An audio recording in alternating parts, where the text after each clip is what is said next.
fato de o Ministério da Defesa ser dirigido por um político como o senador Elcio Álvares. Na opinião dele, haverá maiores possibilidades das Forças Armadas conseguirem mais recursos. O ministro Brauer destacou também que a posição dos militares sobre a criação do Ministério da Defesa é de colaboração total. E nós estamos no caminho de fazer com que a criação desse ministério seja a mais conveniente para o país e para nós também, para que todos nós nos ajudemos mutuamente, de modo que o Ministério da Defesa seja um sucesso. O ministro Brauer disse apenas discordar da possibilidade de desvinculação do Departamento de Aviação Civil do Ministério da Aeronáutica. De Brasília, Adriano Gaieski. As repartições públicas federais vão funcionar normalmente amanhã, véspera do feriado de Sexta-feira da Paixão. No caso da rede bancária, o Conselho Monetário Nacional decidiu que este é o último ano em que os bancos ficarão fechados na quinta e na sexta-feira santa. A partir do ano 2000, as agências bancárias só fecharão na Sexta-feira da Paixão. 19h18. Ministério da Previdência assina acordo com Força Sindical para reabilitação de trabalhadores. Nós voltamos já já com os detalhes.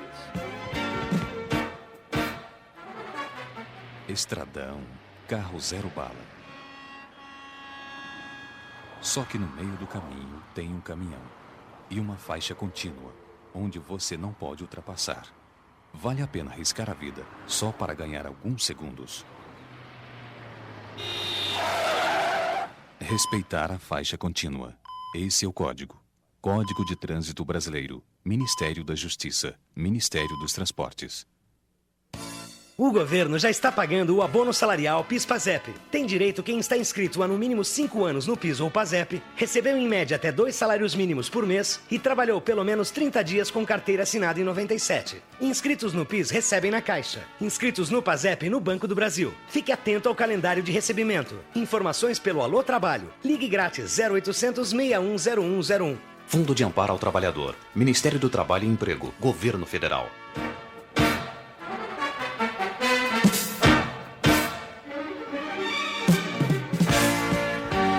Começou hoje em todo o país o levantamento de dados para a realização do Censo Escolar de 99 em mais de 200 mil escolas públicas e privadas de ensino básico. As escolas devem entregar os dados às secretarias estaduais de educação até o dia 30 de abril. Mais uma vez, o governo federal vai realizar um rigoroso trabalho de auditoria nos dados coletados. Só no ano passado, as auditorias resultaram no corte de 153 mil matrículas fantasmas e numa economia de 48 milhões de reais aos cofres públicos. Em São Paulo, o ministro da Previdência assinou hoje acordo com a Força Sindical para a reabilitação de trabalhadores. O ministro da Previdência e Assistência Social, Waldeck Ornelas, assinou convênio com a Força Sindical nesta quarta-feira em São Paulo para ampliar o número de trabalhadores atendidos pelo Programa de Reabilitação Profissional do INSS, permitindo aos beneficiários do auxílio doença o acesso aos cursos de requalificação da Força Sindical. Além do convênio,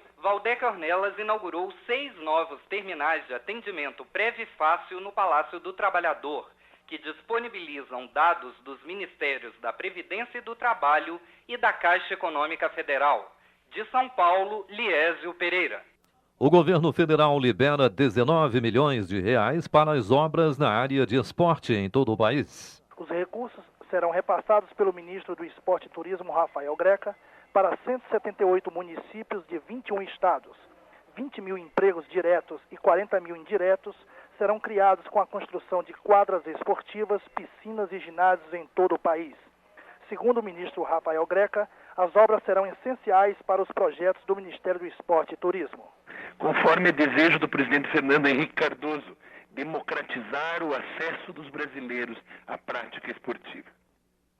A liberação dos 19 milhões de reais para o Ministério do Esporte e Turismo deverá acontecer na próxima terça-feira. De Brasília, Nelson Mota Gomes. Começa amanhã às 8 horas a Operação Semana Santa nas principais rodovias do país. A Polícia Rodoviária Federal vai intensificar a fiscalização nos 55 mil quilômetros de estradas e rodovias federais no feriadão prolongado desse final de semana. A Operação Semana Santa começa às 8 horas desta quinta-feira e termina na próxima segunda-feira.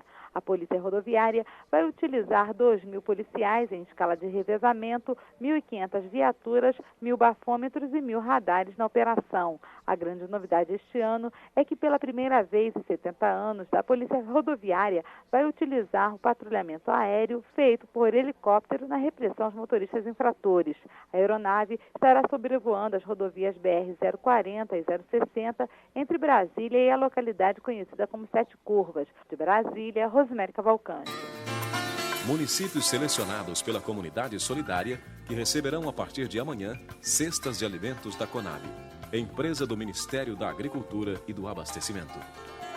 16.011 famílias vão receber cestas de alimentos nos seguintes municípios. Na Bahia, Baixa Grande, Cansanção, Macajuba, Nova Itarana e Ouriçanga. No Ceará, Apuiarés. No Maranhão, Cajápio e São Vicente Ferrer. E no Tocantins, Taguatinga. Se você perceber qualquer irregularidade na distribuição das cestas de alimentos da Conab, fale com o representante na Comissão Municipal ou ligue para a Central de Atendimento do Ministério da Agricultura pelo telefone 0800 61 1995. A ligação é gratuita de qualquer ponto do país. Conab e Comunidade Solidária.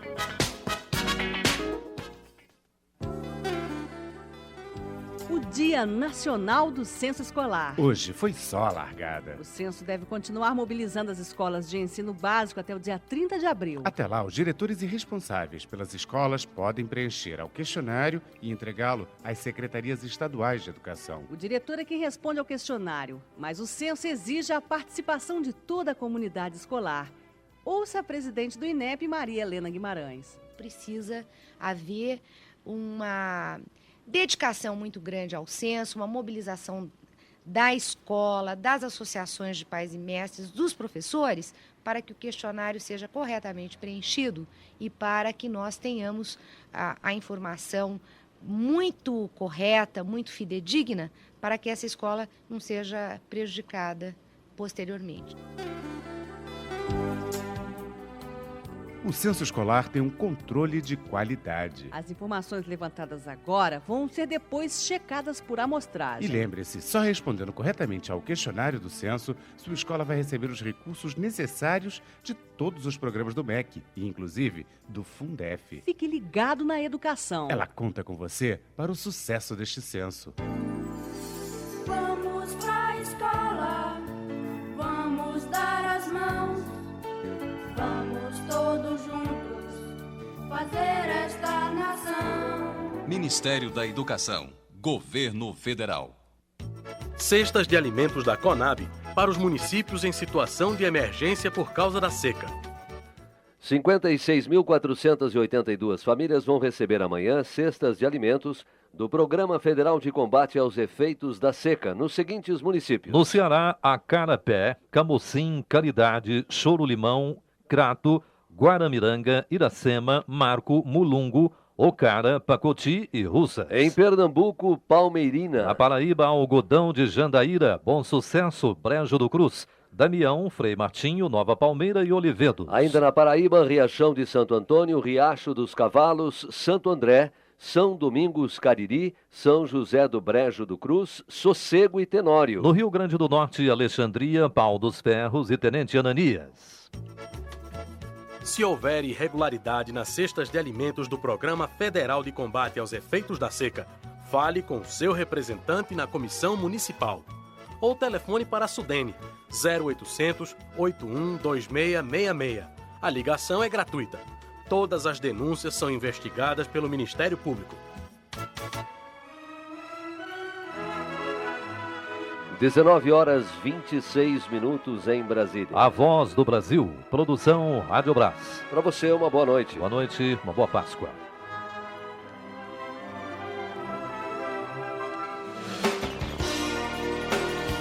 Você vai ouvir agora as notícias do Poder Judiciário. Boa noite.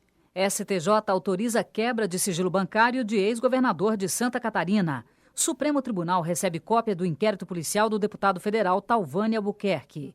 Esses os destaques desta quarta-feira, 31 de março.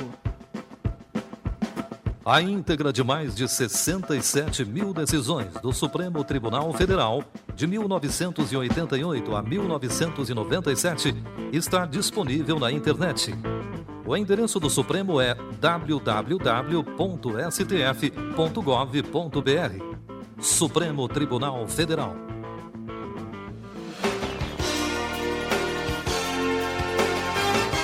O ministro Romildo Bueno de Souza, do Superior Tribunal de Justiça, autorizou a quebra do sigilo bancário do ex-governador de Santa Catarina, Paulo Afonso Evangelista Vieira, do então vice-governador José Augusto Rios e de toda a diretoria do Banco Vetor.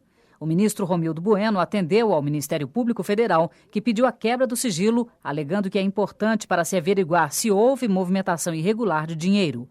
O ministro entende que é legítima a quebra de sigilo bancário quando é indispensável a apuração de delito que envolva valores públicos. O ex-governador de Santa Catarina foi apontado no inquérito que apura o chamado escândalo dos precatórios. O Supremo Tribunal Federal recebeu cópia do inquérito policial que aponta o envolvimento do deputado Thalvânia Albuquerque no assassinato da deputada Ceci Cunha, ocorrido no dia 16 de dezembro do ano passado. O inquérito foi enviado pelo juiz da primeira vara criminal de Maceió, Daniel Ascioli. No inquérito são apontados como os autores dos disparos Jadielson Barbosa da Silva, Alessio César Alves Vasco e José Alexandre dos Santos. Outros envolvidos no crime são Mendonça Medeiros Silva e Winer Luiz Lopes da Silva. O deputado é acusado de ser o autor intelectual do assassinato de Ceci Cunha para criar uma vaga de deputado federal na coligação a que pertenciam. Em instantes, Rio Grande do Sul pede que STF declare inconstitucional redução de ICMS em São Paulo e Santa Catarina. Você pode receber em casa, pelo correio eletrônico, informações sobre o andamento de processos de seu interesse no Tribunal Superior do Trabalho. Basta se inscrever na página do TST na internet, no endereço www.tst.gov.br. E clicar em Correio Automático Push.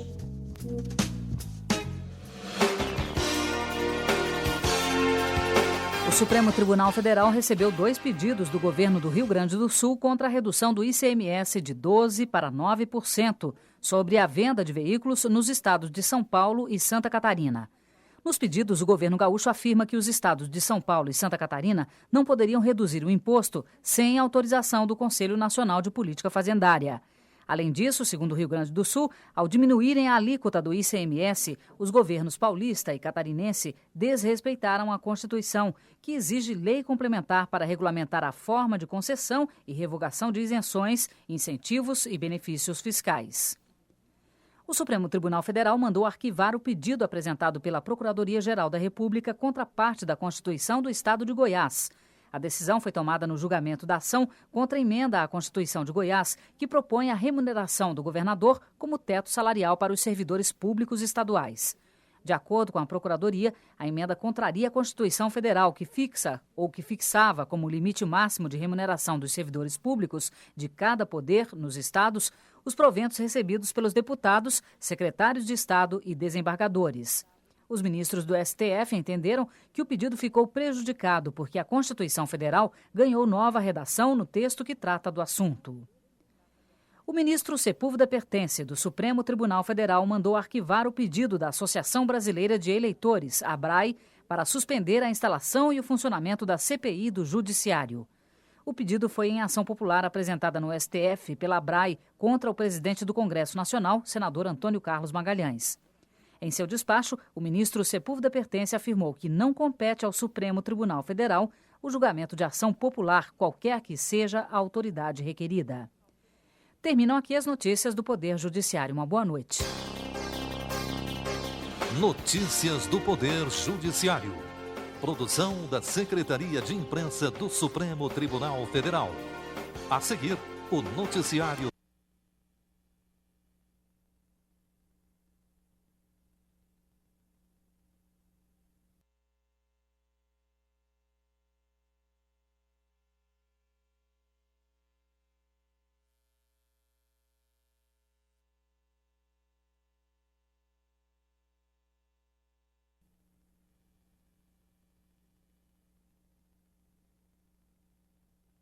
A Justiça vai debater responsabilidade penal para jovens.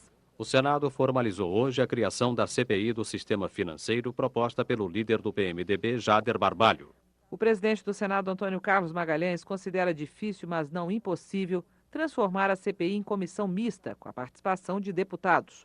Os detalhes com o repórter José Carlos Sigmaringa. A sessão do Senado desta quarta-feira formalizou a criação da CPI do sistema financeiro, com a leitura em plenário do requerimento acompanhado das assinaturas necessárias. O presidente do Senado, Antônio Carlos Magalhães, informou que, a partir deste momento, o regimento interno não permite a transformação da comissão em CPI mista da Câmara e do Senado, mas explicou que outros caminhos existem para transformar em conjunta a CPI do sistema financeiro criada pelo Senado. Legalmente não pode mais ser mistas, porque ambas já foram apresentadas e publicadas, a não ser que se viesse a fazer um novo requerimento, que é muito difícil em relação às duas, mas já publicadas pelo regimento do Senado não permite. O senador Antônio Carlos Magalhães admite também a transformação da CPI do sistema financeiro do Senado em mista, se houver a concordância dos deputados e senadores que assinaram os dois requerimentos e também das mesas diretoras da Câmara dos Deputados e do Senado. A ser acordado com os signatários dos requerimentos de abertura de CPI e que a mesa das duas casas venha a concordar. A CPI do sistema financeiro é fundamental para esclarecer denúncias de fraudes praticadas por bancos. A opinião é do senador Amir Lando, relator da CPI, que investigou a atuação do esquema PC no governo Collor. Repórter Jorge Cardim. Para Amir Lando, a gravidade das denúncias exige uma rigorosa investigação para apurar responsabilidades de diretores do Banco Central e a utilização de recursos públicos para ajudar bancos privados. Ele também lembrou que a imprensa já noticiou que o Banco Central perdeu 7 bilhões e 600 milhões de reais com a venda de dólares na Bolsa Mercantil de Futuros em São Paulo, durante o período de desvalorização do real. Isso não pode ficar obscuro. Temos que esclarecer a população. A população tem que saber o que vem se passando com o dinheiro público. Ora, isso é mais do que duas vales. Duas vales, eu quero dizer, a venda da Vale, do jeito que foi feita, rendeu 3,4 bilhões. Então, você, de repente, tem aqui um valor superior a duas vales, e a Vale foi uma acumulação de poupança do povo brasileiro de décadas. Amir Lando disse que a CPI, que foi proposta pelo senador Jader Barbalho, do PMDB, não vai abalar a relação do partido com o governo federal. Nós temos que servir o povo brasileiro e a nação. Em primeiro lugar, é o povo e a nação. O governo, se tiver alguma responsabilidade, tem que responder. Já o senador Lúcio Alcântara afirmou que a criação de CPIs é uma prova da função fiscalizadora do Senado. Mas ele acha que, além da fiscalização externa, o Congresso precisa estar atento para o seu próprio funcionamento. Lúcio Alcântara se referiu a propostas moralizadoras que estão tramitando há muito tempo na Câmara e no Senado. Ele citou como exemplo a proposta que altera a imunidade parlamentar, que já foi aprovada no Senado, mas que ainda não foi votada pela Câmara. Então a Câmara tem o dever de se pronunciar sobre isso o mais rápido possível, para não parecer que nós não estamos olhando para nós mesmos, não estamos nos vendo diante do espelho e que essas medidas tomadas, elas simplesmente são engavetadas e não caminham. E o senador Hernandes Amorim voltou a denunciar desvio de recursos destinados para a implantação do projeto Planafloro em Rondônia. Segundo ele, o governo federal deveria suspender o repasse de recursos para o projeto até que as denúncias sejam apuradas. A Rádio Senado já está transmitindo em ondas curtas para as regiões norte e nordeste do país e norte dos estados de Goiás e Mato Grosso. Você que mora numa dessas regiões pode sintonizar a rádio na frequência de 6.190 kHz, faixa de 49 metros. E qualquer emissora do país poderá retransmitir a programação gerada pela Rádio Brás. Rádio Senado em ondas curtas, de segunda a sexta, de 7 da manhã às 7 da noite. O plenário do Senado aprovou hoje o texto do acordo sobre isenção parcial de visto, assinado entre o Brasil e a Tailândia. Também foi aprovado o texto da Convenção sobre Prevenção e Punição de Crimes contra pessoas que têm direito à proteção internacional. O plenário decidiu ainda que a Comissão de Assuntos Sociais vai reexaminar o projeto que regulamenta a coleta, o processamento e a transfusão de sangue. O projeto proíbe a comercialização de sangue, mas permite a importação de hemoderivados. A Comissão de Constituição e Justiça vai promover debate sobre a responsabilidade penal para jovens entre 16 e 18 anos. A reportagem é de Nara Ferreira. O senador José Roberto Arruda, autor do requerimento para a realização das audiências públicas, tem uma proposta de emenda constitucional que retira da Constituição artigo que livra os menores de idade da responsabilidade penal. Para José Roberto Arruda, é preciso rediscutir essa questão face ao grande número de atos de violência praticados por menores. O que eu quero é discutir essa questão com seriedade. Em primeiro lugar, abrindo a Constituição para que esses menores entre 16 anos e 18 anos, como já acontece em outros países do mundo, possam ser imputados criminalmente. Em segundo lugar, discutir uma legislação específica, que, é claro, veja quais os limites, quais os critérios, e que dê ao magistrado da área penal condições de avaliar casos diferentes. O presidente da Comissão de Constituição e Justiça, senador José Agripino, afirma que, devido ao interesse público, as audiências deverão ter grande divulgação e serão marcadas sempre às segundas-feiras à tarde. E a senadora Marluce Pinto pediu que a Comissão de Assuntos Sociais crie uma subcomissão permanente para tratar do problema do trabalho infantil no país. Segundo ela, são 7,5 milhões de crianças e adolescentes que trabalham e que não têm condições de estudar. Precisamos trilhar os caminhos que desaguam numa política concreta de atendimento às necessidades básicas das crianças. A educação deve ser a base dessa política. O senador Jonas Pinheiro pediu mudanças no processo de exame das medidas provisórias que são reeditadas pelo governo. Ele explicou que quando uma medida é reeditada e sofre mudanças, os líderes trocam todos os integrantes da comissão especial que estava examinando a matéria. Segundo Jonas Pinheiro, isso significa que tudo recomeça do zero, prejudicando as negociações que o relator estava fazendo com o governo e setores interessados na medida provisória. Jonas Pinheiro pediu aos líderes dos partidos que esse sistema seja alterado com a manutenção dos relatores.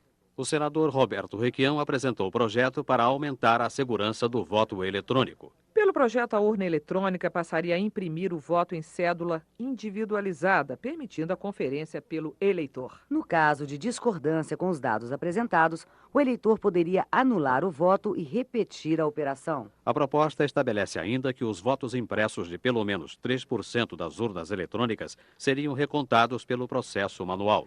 Roberto Requião argumenta que o processo atual não permite a fiscalização partidária conferir se os votos apurados numa urna correspondem à vontade dos eleitores. Diante dessa situação, é tecnicamente factível inserir um programa fraudulento na urna eletrônica ou no sistema de totalização dos votos, que não deixe pegadas após executar a sua tarefa, até mesmo antes de encerrada a votação, tornando, desse modo, inútil os procedimentos de segurança atualmente adotados e conhecidos pelos partidos.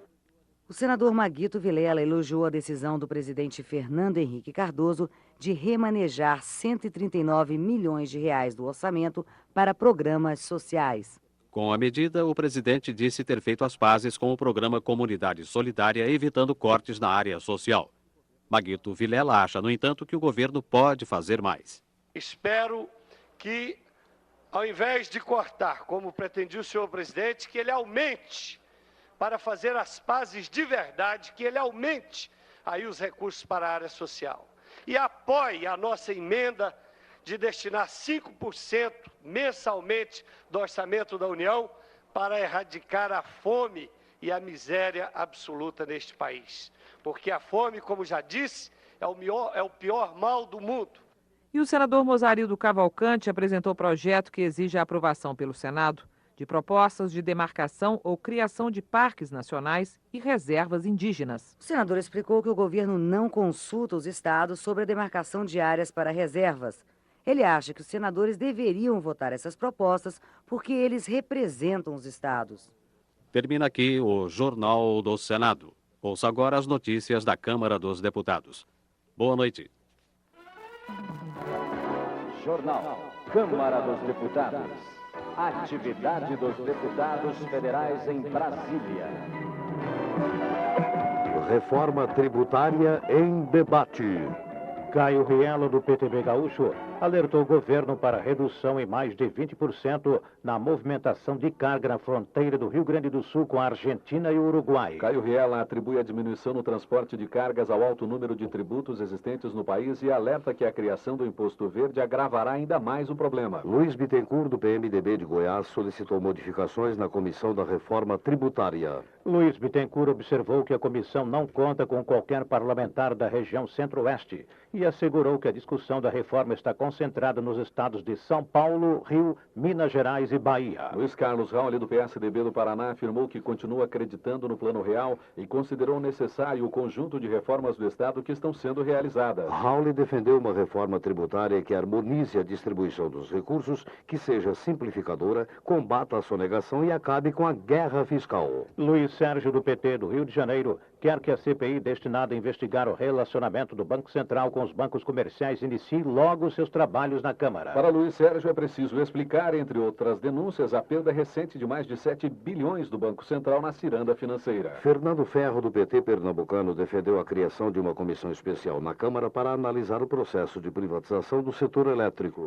Segundo Fernando Ferro, como a geração de energia no país aproveita o potencial dos rios, a privatização tem implicações no aproveitamento da água para o abastecimento e a agricultura. Também Vanessa Graziotin, do PCdoB do Amazonas, manifestou-se contra as privatizações da Eletronorte e da Chesf, alertando para os prejuízos que as medidas causarão ao fornecimento de energia elétrica nas regiões Norte e Nordeste. Nelson Pellegrino, do PT da Bahia, criticou as ameaças do Ministério das Comunicações de privatizar a empresa brasileira de Correios e Telégrafos. Pellegrino enfatizou que a ECT faturou no ano passado mais de 3 bilhões de reais e sua privatização faz parte do acordo do governo com o FMI. Walter Pinheiro, do PT da Bahia, repudiou a intenção do governo de privatizar o Banco do Brasil, a Caixa Econômica e a Petrobras. Walter Pinheiro lembrou que a Petrobras tem papel fundamental no setor energético do país e que o Banco do Brasil e a Caixa Econômica exercem importante função social através de seus financiamentos. Dr. Hélio, do PDT,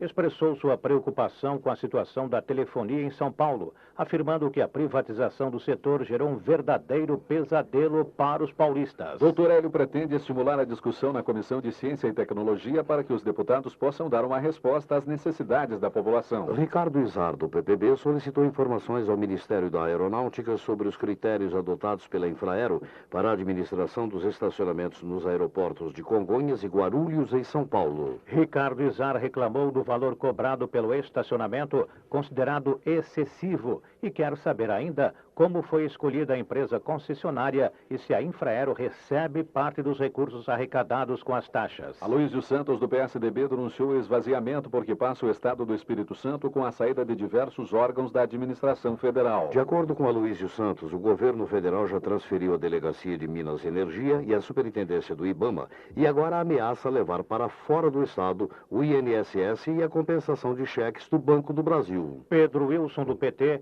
registrou reunião ocorrida na última segunda-feira entre prefeitos goianos, em que mais uma vez ficou provado que as prefeituras não têm recursos para atender às demandas da população. Pedro Wilson criticou a redução de recursos do Fundo de Participação de Estados e Municípios após a criação do Fundo de Estabilização Fiscal e o Fundo de Valorização do Magistério. Gilmar Machado, do PT de Minas, garantiu que o governo reduziu os volumes de recursos destinados ao Fundo de Valorização do Magistério este ano, além de retirar recursos de estados e municípios. A União, que passou a estados e municípios 2 bilhões e 200 milhões de reais no ano passado, disse Gilmar Machado, vai reduzir a verba para 400 milhões este ano. Agnello Queiroz, do PCdoB do Distrito Federal, apelou ao presidente da Câmara para que coloque em votação projeto de sua autoria que modifica a lei que estabeleceu critérios para classificar entidades como filantrópicas. Agnello Queiroz está preocupado com a interpretação do governo que excluiu da categoria de entidades filantrópicas diversas instituições de ensino que concediam bolsas a estudantes carentes. Edinho Bez, do PMDB de Santa Catarina, alertou para as dificuldades que alunos alunos carentes passam a enfrentar por causa do fim da isenção de impostos para entidades filantrópicas. Segundo Edinho Bez, além de cortar bolsas de estudos, as universidades já anunciaram aumento das mensalidades. Euler Moraes, do PMDB goiano, disse que o anúncio pelo presidente Fernando Henrique do acréscimo de 140 milhões de reais para a área social demonstra a sensibilidade do governo. Euler Moraes também registrou a reunião de 200 prefeitos goianos que reivindicam a